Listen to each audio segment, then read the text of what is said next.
Hello, my name is Christoph Schneller and I'm a 62-year-old PhD student.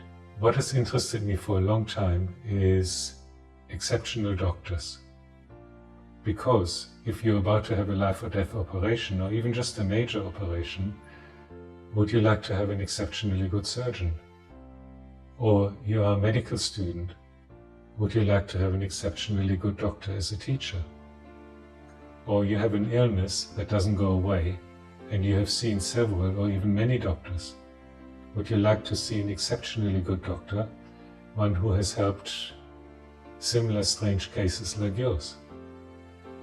Or you have multiple chronic illnesses and your medications are getting difficult to manage. Would you like to try an exceptionally good doctor who may be able to give you a better quality of life?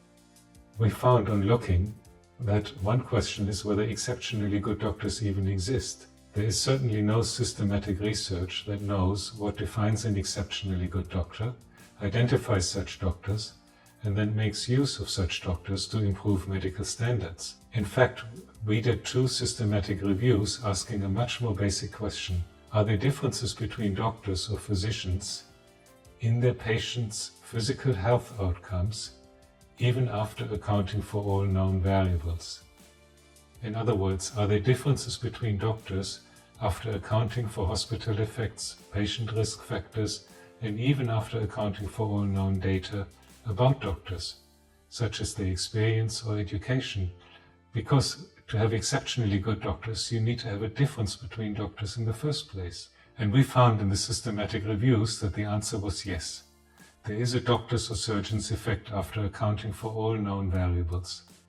This effect ranges from negligible to very strong, depending on what is measured, the type of medical intervention, and how common an intervention is. What we also found is that most doctors fall, as expected, within a range, and there are a few negative and positive outliers. There has been much work in trying to reduce or eliminate negative outliers, i.e. doctors who need to improve, but there is very little research that looks at doctors who are exceptionally good, the positive outliers. Yet, they exist. There is research on what makes a good doctor, which means the doctors who are among the better doctors. A recent review of such research by Steiner-Hofbauer and others showed that good doctors are good at communication, have good medical knowledge, and are professional and ethical. That is a good basis to go to the next step, which is to ask about those doctors who are not only good, but who are exceptionally good, to see if they differ in any way. For example, an exceptional doctor may only have 1 or 2 differences between a good doctor. We have found in our systematic reviews that there are doctors who have exceptionally good patient outcomes. This new research we're doing now and covered in this protocol paper is looking for further characteristics so they can be used for future qualitative and quantitative studies like surveys. Such future surveys combined with quantitative studies may allow the identification of exceptionally good doctors, and there is the possibility that medical standards could be raised if we learn from these exceptionally good doctors or find out how to support good doctors to become exceptionally good doctors.